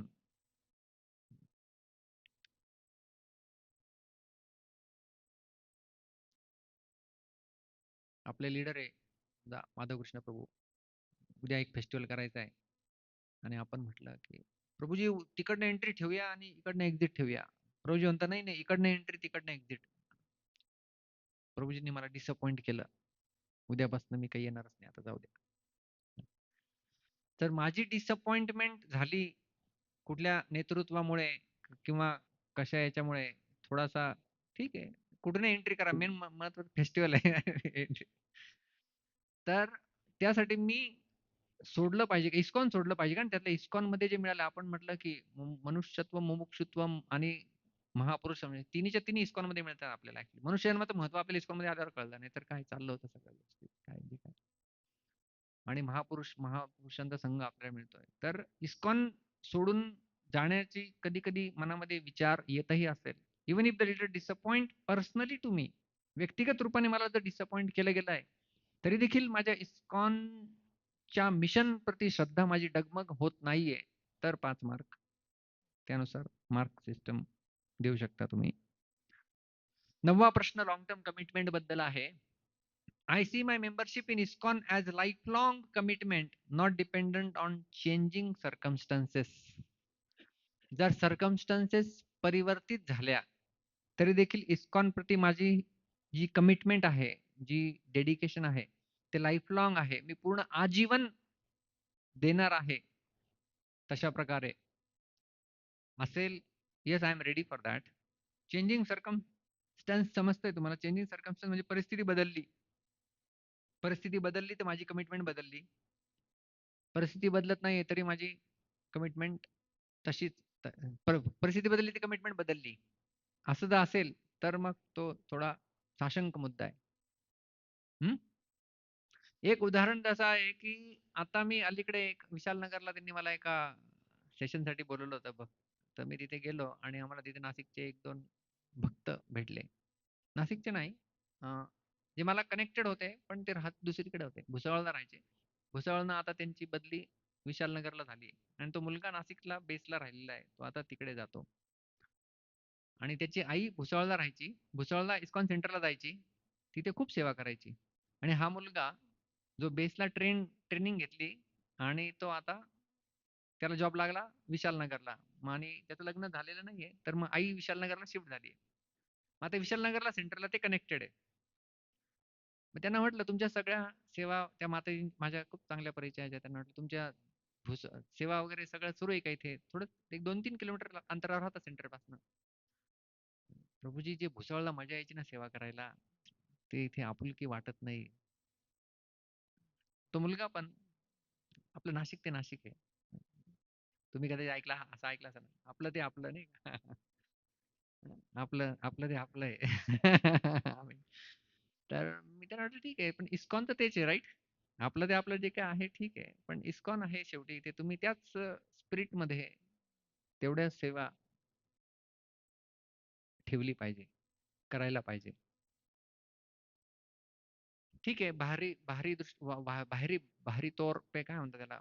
वर वर कारणी पाहता ठीक आहे, थोडे असतील तुमचे मित्र नाही आहात इथे जेवढे जास्ती, पण हळू बनतील. पण त्यामुळे तुम्ही जर आणि त्यांनी अंतर ठेवलं म्हणजे त्यामुळे आम्ही जातो रविवारी हप्त्यातनं एकदा जातो. जेव्हा ते हप्त्यातनं 4दा जायचे जेव्हा सेवेला लांबून येऊन. मग आता नाही थोडं काय नाही, इथं रस्त्यांमध्ये ट्रॅफिक पण जास्ती आहे आणि गाडी चालवायला अडचण येते. मग ते वेगवेगळे कारणं पण त्यामध्ये येणार पिक्चरमध्ये. तर परिस्थिती बदलली तर माझी कमिटमेंट बदलली. म्हणजे इथं आपण जिओग्राफिकल परिस्थितीची चर्चा केली. अजून वेगवेगळ्या परिस्थिती असू शकतात. खूप पाऊस आला. एवढ्या पावसात कुठे जायचं आता जाऊ. असं होतं ना कधी-कधी राईट? मायापूरमधले तुम्ही फोटो बघितले असतील कधी-कधी. नरसिंहदेवांचे. पाहिलेय तुम्ही फोटो? राधा माधवजींच्या चरणांपर्यंत पाणी. मायापूरचं जे मंदिर आहे, त्या मंदिरामध्ये एवढं पाणी. पण ते जे पुजारी त्यांची कमिटमेंट किती? एवढी पाण्यामध्ये बोटीने जाऊन ते तिथं भोग लावताय भगवंतांना. म्हणजे परिस्थिती कितीही बदलो, पण आमची कमिटमेंट बदलत नाहीये. पण आपली जर परिस्थितीनुसार थोडी कमिटमेंट बदली होत असेल, समजलं? हे 2 उदाहरणं मी मनामध्ये येत आहेत. कमिटमेंट म्हणजे जिओग्राफिकल परिस्थिती असो किंवा पावसाची खूप मोठी परिस्थिती किंवा माझी स्वतःची काही परिस्थिती, मानसिक परिस्थिती असो. आज माझा मूड नाही, आज मी काही जात नाही. आज मूड आहे. आणि कधी-कधी मग असं परिस्थिती बदलली म्हणजे की पहिले आम्ही फोन घेतला होता. 2008-9 च्या काळात. तेव्हा स्मार्टफोन एवढे नव्हते जास्ती, प्रचलितच नव्हते. मला ते नव्हतेच 8-9 मध्ये फोन, स्मार्टफोन नव्हते ते का. आणि मग मंदिरात आमचा आश्रमचा फोन असायचा. आश्रममध्ये इंडिव्हिज्युअली फोन असायचे काही जणांकडे. पण एक सेंट्रल फोन होता. Central phone. त्याला आम्ही कृष्णा म्हणायचो, कृष्णा. कारण की सगळेजण फोन कुठे आहे? फोन कुठे आहे? अरे असं विचारा, कृष्णा कुठे आहे? कृष्णा कुठे आहे? मग त्या फोनला आम्ही कृष्णा नाव ठेवलं होतं. मग कृष्णा इकडे-तिकडे फिरत राहायचे. कृष्णा. मग ते कृष्णा, मग त्या कृष्णांवर नेहमी फोन यायचा आहे का? बुधवारी फोन असा. आज कोणाचं प्रवचन आहे? बुधवारी गीतामृत होतं ना मंदिरामध्ये. तर मग लोक विचारायचे कोणाचं प्रवचन आहे? म्हणजे प्रवचन कारण तेव्हा मेसेज सिस्टम पण एवढी नसायची. प्रवचन आहे फिक्स आहे. पण कोणाचं प्रवचन आहे म्हणजे काय निर्णय घ्यायला यायचं की नाही यायचं? आमचे लोक पण हुशार. आज प्रभुजींचं प्रवचन आहे. इस्कॉनमध्ये प्रभुजीच जास्ती प्रवचन देतात. म्हणजे प्रभुजी. तर मग कोणाचं प्रवचन आहे? कोणाचं प्रवचनची काय घेणं आहे? प्रवचन आहे ना. परिस्थिती बदलली म्हणजे प्रचारक बदलला, मग डामाडोल. आणि हे तर आम्ही उघड्या डोळ्यांनी खूप सगळ्यांनी बघितलंय राईट. म्हणजे प्रवक्ता बदलला, मग संख्येमध्ये तेवढाच बदल अशा प्रकारे होतो. राईट. तर मग आमचे एक भक्त आहे मंदिरामध्ये खूप सुंदर उदाहरण देतात. स्वीट राईस वाटला जाणार आहे. कोण वाटतोय त्याच्याशी घेणं आहे का तुम्हाला? स्वीट राईसची मतलब आहे राईट. त्या प्रकारे आम्हाला फिलॉसॉफीशी घेणं आहे. कोण देतोय, कसं देतोय? ठीक आहे. थोडंसं 19-20 होणार. प्रत्येकाची शैली वेगवेगळी असते. Everyone is unique. सगळं काही कॉपी करू शकत नाही सगळ्यांचं एक. प्रत्येक जण युनिक. प्रत्येकाचे फिंगरप्रिंट वेगवेगळे आहे राईट. त्यामुळे तर प्रत्येक जण युनिक आहे. प्रत्येक जण त्याच्या त्याच्या पद्धतीने प्रचार करतोय. आमचं काम आहे की आम्हाला इस्कॉनमध्ये आमची कमिटमेंट टिकवून ठेवायची आहे. त्यामुळे कधी-कधी आपली कमिटमेंट स्वतःला दाखवण्यासाठी जायचंय. दुसऱ्यांच्यासाठी मला भक्ती करायची नाहीये. मला माझी स्वतःची कमिटमेंट टिकवून ठेवायची म्हणून भक्ती करायची. I am committed for my self. म्हणजे मी कुठेतरी गेलो दुसऱ्या सेंटरला आणि चला आज जप करायचा मला जप करायचा. जेव्हा जास्ती नसतं तेव्हा आपण जाऊन बसतो रे एक जपाला. दुसरे पाहतील आज आलंय बरं का प्रभूजी आलंय. दुसरे पाहतील. पण am I committed to myself. मी माझी कमिटमेंट कुठेही जाऊ मी माझी कमिटमेंट पूर्ण करतोय. माझी स्वतःची कमिटमेंट आहे ती. म्हणजे कोणी असो नसो काही असो मला स्वतःला सकाळी उठून जप करायचा आहे. आज मी बाहेर गेलेलो आहे थोडासा. आज काय कोणीच नाहीये. आज थोडं लेट उठलं तरी चालेल. आणि असंही मागच्या हप्त्याचं थोडं रेस्ट बाकी आहे.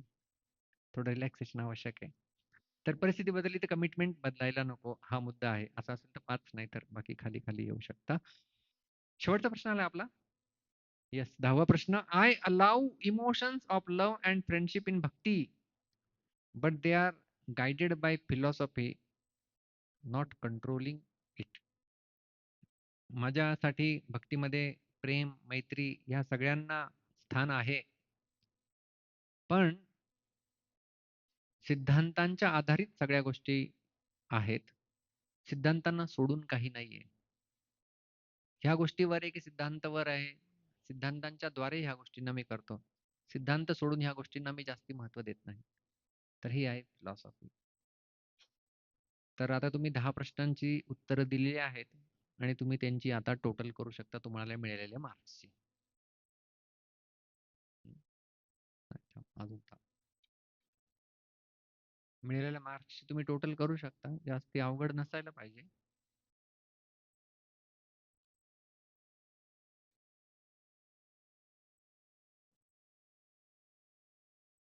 जी टोटल असेल ती 50 पैकी मिळालेले मार्क्स असतील, राईट?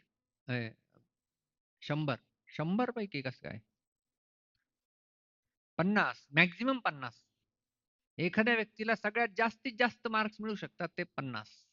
कारण की 5 मॅक्झिमम 5 आहेत. एकाला 5 नाही, मॅक्झिमम 5 आहेत. 10 प्रश्न आहे. जास्तीत जास्त 50 मिळू शकतात. कमीत कमी 10 मिळू शकतात. येस.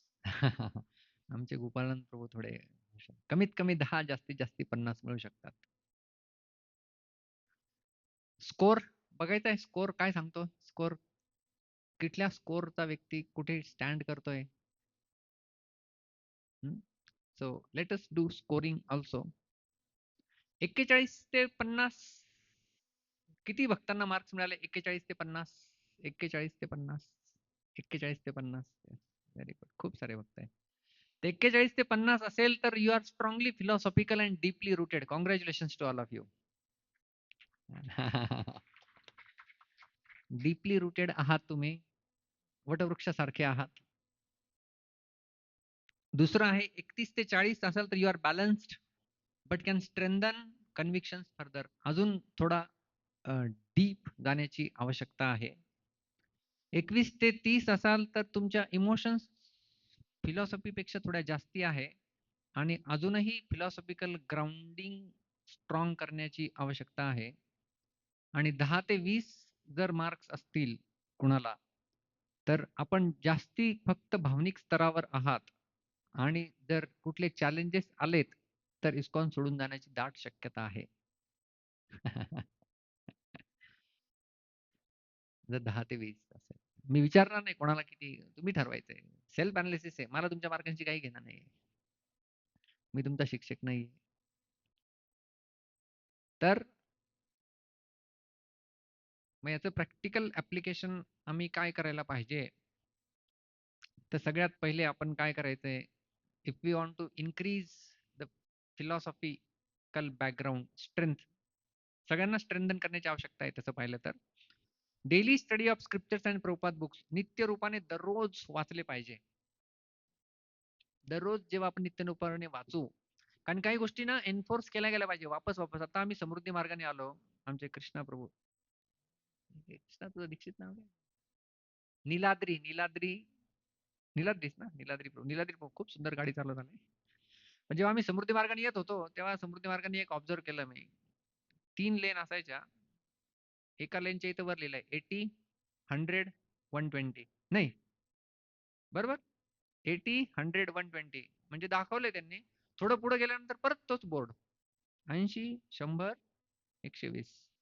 थोडं पुढे गेलं, अरे घडी घडी का दाखवताय बोर्ड? समजलं ना आम्हाला बाबा, ही लेन 80 ची आहे, ही लेन 100 ची, ही लेन 120 ची. वापस वापस वापस का बरं दाखवताय? कारण की बंबार्डमेंट केली गेली तर तो ती लेन मेंटेन करणार आहे.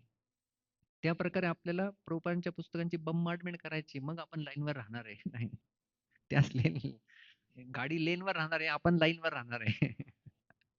त्यामुळं दररोज नित्य नेमाने प्रभुपादांनी खरी तपस्या काय सांगितली माहिती? तपस्या, तपस्येचा अर्थ काय?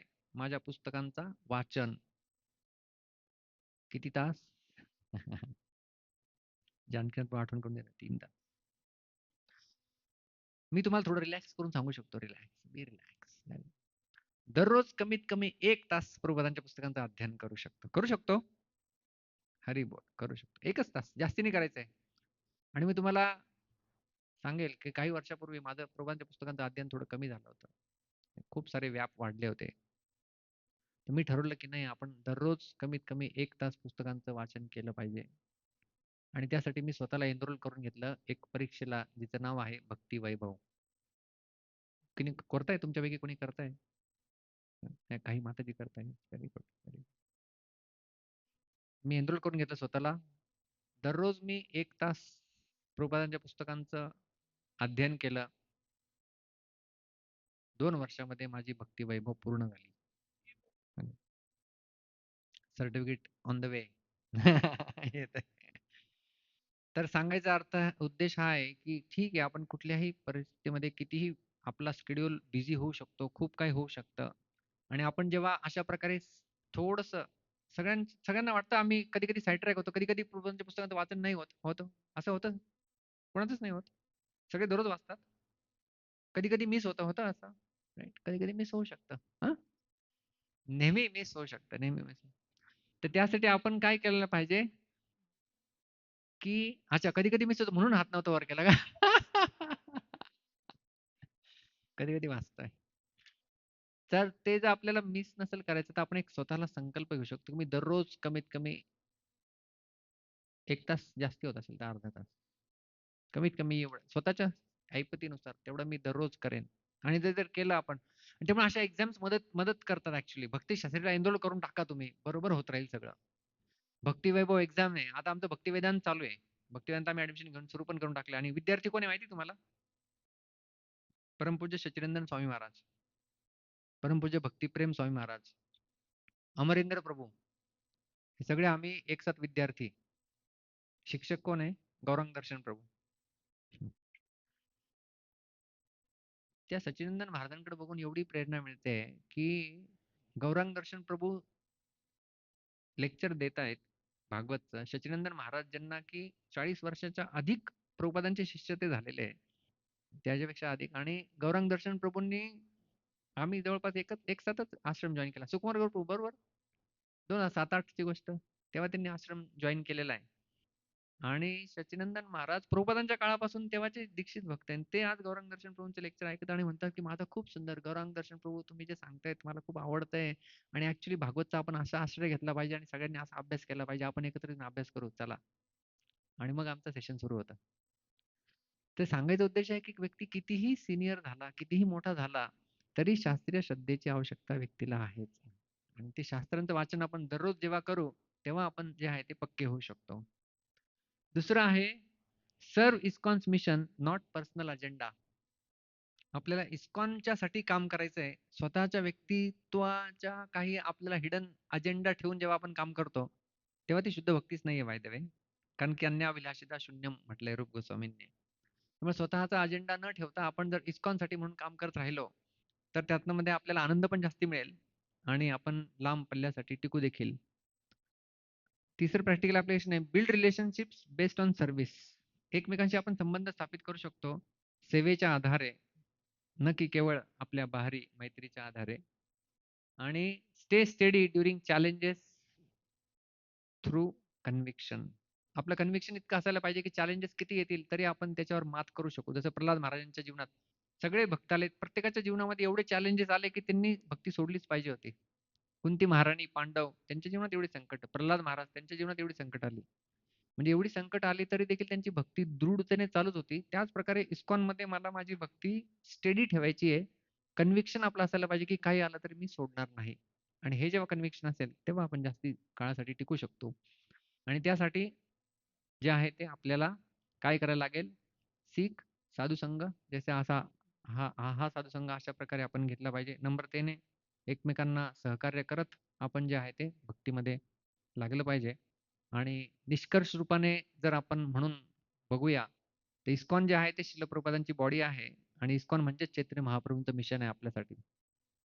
आणि त्यासाठी आपण किती कार्यरत आहोत, किती आपण झटत आहोत ते महत्त्वपूर्ण आहे. इमोशनल अटॅचमेंट असेल तर त्याचं फ्रॅजाइल फाउंडेशन आहे. फिलॉसॉफिकल कन्व्हिक्शन असेल तर अनशेकेबल स्टॅबिलिटी आहे. तर आपल्याला फ्रॅजाइल फाउंडेशन नकोय, मातीवरचं घर नकोय आपल्याला. आपल्याला दगडावरचं सॉलिड घर आहे आणि त्यासाठी आपल्याला शास्त्रीय श्रद्धा खूप आवश्यक आहे. आणि त्यामुळे टेक होम मेसेज आपल्यासाठी हा आहे, की stand on the rock of philosophy, not the sand of sentiment. केवळ भावनांच्या मातीवर आपल्याला आधारित ठेवायची नाही आपली भक्ती, तर सिद्धांतांच्या दृढ दगड त्याच्यावर आपल्याला आपली भक्तीचा जो आहे तो आधार बनवायचा आहे. आणि तो जर आपल्याला आधार मिळेल, आपण म्हणतो ना आधारशिला किंवा आधारस्तंभ म्हटलं जातं. तसा जर आपला आधार असेल सिद्धांतांच्या द्वारे पक्का केला गेलेला, त्यानंतर जे आहे ते आपली भक्तीची गाडी अशा प्रकारे असेल, की प्रल्हादांची गाडी भक्तीची हिरण्यकशिपू देखील हलवू शकला नाही किंवा कुंती महाराणीची भक्ती किती संकट आली ती देखील हलवू शकली नाही. तशी आपली भक्ती एक दिवस असेल भगवान श्रीकृष्णांप्रती इस्कॉनमध्ये, की कितीही अडचणी आल्या तरी आमची भक्ती जी आहे ती डगमगीत होत नाही. खूप खूप धन्यवाद. हरे कृष्णा. हरिबोल.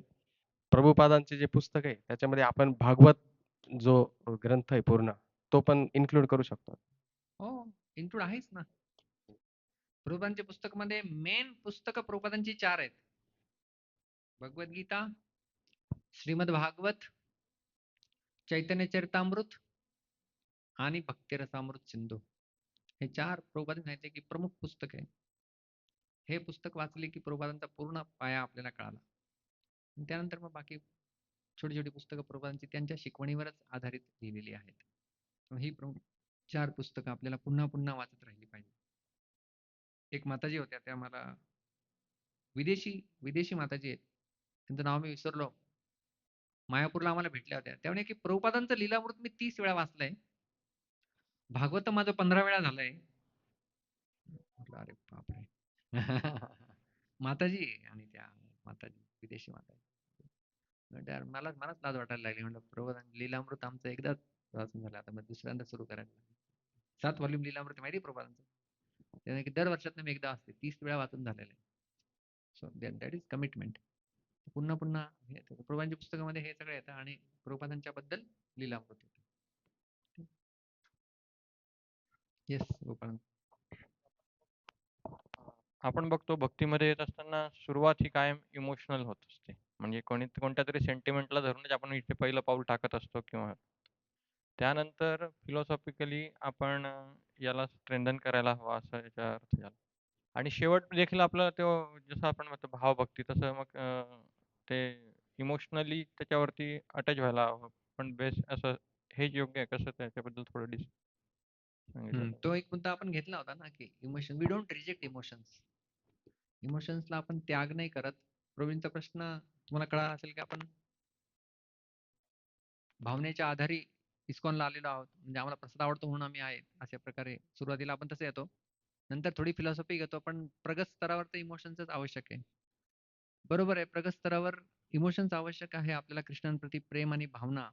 पण त्यांचं जे फाउंडेशन आहे, ते फाउंडेशन आपला सिद्धांत असायला पाहिजे. जीव गोस्वामी सांगतात, की जो प्रगत भक्त आहे, त्याची कृष्णांप्रती आसक्ती असते प्रेमाच्या आधारे आणि जो साधक भक्ती आहे, त्याची कृष्णांच्या प्रती आसक्ती असते बुद्धीच्या आधारे. तर सुरुवातीला आपल्याला बुद्धी लावावी लागेल, नंतर आपल्याला प्रेम प्राप्त होईल आणि मग प्रेमाच्या आधारे अटॅचमेंट असेल. तर ते प्रेम पण आहे, ते भावनिक नाहीये. भाव आहे कृष्णांप्रती, पण भावनिक नाहीये. समजतं ना? अंतर आहे पण. भाव आहे माझे कृष्णांप्रती, पण ते भावनिक नाहीये. म्हणजे भावनिक म्हणजे काय? भावनिक म्हणजे आपल्याला कधी-कधी भाव कुठल्या गोष्टीसाठी पण येतात माहिती आहे का? म्हणजे एकदा काय झालं, चैतन्य चरण पण सांगत होते, की आपले भाव कसे असतात. म्हणजे आता रामायण सिरियल बघितली, रामांना वनवास झाला आणि हा व्यक्ती रडतोय. रामचंद्रजींना वनवास, त्याने अश्रू रोखवले गेले, तो रडला. मग त्यानंतर रामायण सिरियल संपली, त्यानंतर क्रिकेट मॅच लागली. क्रिकेटमध्ये भारत हरला तरी हा रडला. भारत हरला रडला म्हणजे म्हणजे त्या कृष्ण म्हणजे भगवंतांप्रती भाव कुठले येते? म्हणजे अजून भौतिक जगाप्रती पण तेवढेच भाव स्ट्रॉंग आहे. तर ते भावनिक स्तरावरती अटॅचमेंट ती आहे. आपली शास्त्रांच्या आधारे जेव्हा ते भाव जागृत असतील, तेव्हा मग ते भौतिक गोष्टींसाठी जास्ती अशा प्रकारे दिसणार नाही, की क्रिकेट मॅच हरला तरी रडतोय. कृष्ण राम वनवासात गेले तरी रडतोय. तर मी धन्यवाद देऊ इच्छितो. जानकीनाथ प्रभूंना विचारू. प्रश्न आहे तुमचा? बाकीच्यांना भूक लागली असेल. ठीक आहे, ठीक आहे. विचारून घ्या, विचारून घ्या. थोडक्यात माझे उत्तर मोठे नसतात. वृंदावनमध्ये काही भक्त आहेत की जे अ, भावभक्तीच्या बद्दल म्हणतात आणि केव्हा आपण समजू शकतो की आपली भक्ती भावच्या स्तरावर आहे? भक्ती रसामृत सिंधूमध्ये एक अध्याय आहे ज्याचं नाव आहे भावभक्ती आणि त्याच्यामध्ये भावभक्तीचे 9 लक्षणं दिलेले आहे. जर तो कोणी त्या 9 लक्षणांना दर्शवित असेल, तर तो व्यक्ती भावभक्तीच्या स्तरावर आहे असं आपण म्हणू शकतो. हां. मग जेव्हा ते थोड्या वेळासाठी आहे आणि थोड्या वेळासाठी नाही आहे, तर विश्वनाथ चक्रवर्ती ठाकूरांच्या भाषेमध्ये त्याला अनिष्ठित भजन म्हणतात. अनिष्ठित म्हणजे निष्ठा आज आहे, हळू कमी झाली. कधी तरंगरंगिणी भक्ती. हां. घन तरला. आज खूप कंडेन्स आहे, उद्या खूप विरल आहे, आज खूप कंडेन्स आहे. आता घन तरलाचा स्तर आहे, म्हणजे तो अजून निष्ठा पण त्यांनी क्रॉस नाही केलाय. आणि निष्ठा नंतर रुची, आसक्ती मग भाव असतो ॲक्चुअली. तर आपला जो थोडका जो भाव आलेला असतो तो अनिश्चित स्तरावर आहे. तो म्हणतो जास्ती काळासाठी टिकणार नाही. पण जेव्हा आपण निष्ठा स्तराला जाऊ, निष्ठा स्तरानंतर ॲक्चुअली भक्ती प्रारंभ होत असते. आणि त्यानंतर मग तो भाव भक्तीचे जे लक्षण दिले त्यांनी 9 लक्षणं. त्यामध्ये अव्यर्थ कालत्वम आणि हे सगळे लक्षण आहे. तो नाम गाणे सदा रुची, त्याला भगवंताच्या नामामध्ये सदैव रुची असते. तर नियम म्हणून करत नाही तो. आता मला कृष्णांची आवड प्राप्त झाली म्हणून तो जप करतोय. तर भगवंतांच्या धामाप्रती त्याचं एक स्वाभाविक आकर्षण असतं. प्रल्हादांचे गुण तुम्ही जर वाचाल, यत्र स्वाभाविकी रतिः, स्वाभाविक आकर्षण आहे जसं प्रल्हादांनी उत्तर दिलं होतं ना त्यांच्या षंडामार्गला विचारलं होतं. तर ते म्हणतात, "आपको ये भक्ति किसने सिखाई?" "ये तो भक्ति मेरे लिए स्वाभाविक है, जैसे लोहा चुंबक के प्रति आकर्षित हो जाता है." प्रल्हादचं उत्तर त्या फिल्मचा डायलॉग आहे. ते भागवतचा श्लोक आहे ॲक्चुअली, त्याचा अनुवाद आहे. तर यस्य नैसर्गिकी रती, स्वाभाविक आकर्षण प्रल्हादचं होतं. तर भावभक्तीची हे सगळी लक्षणं आहेत. हे लक्षण ज्याच्यामध्ये असेल तर तो भावभक्तीच्या स्तरावर आहे असं आपण समजू शकतो.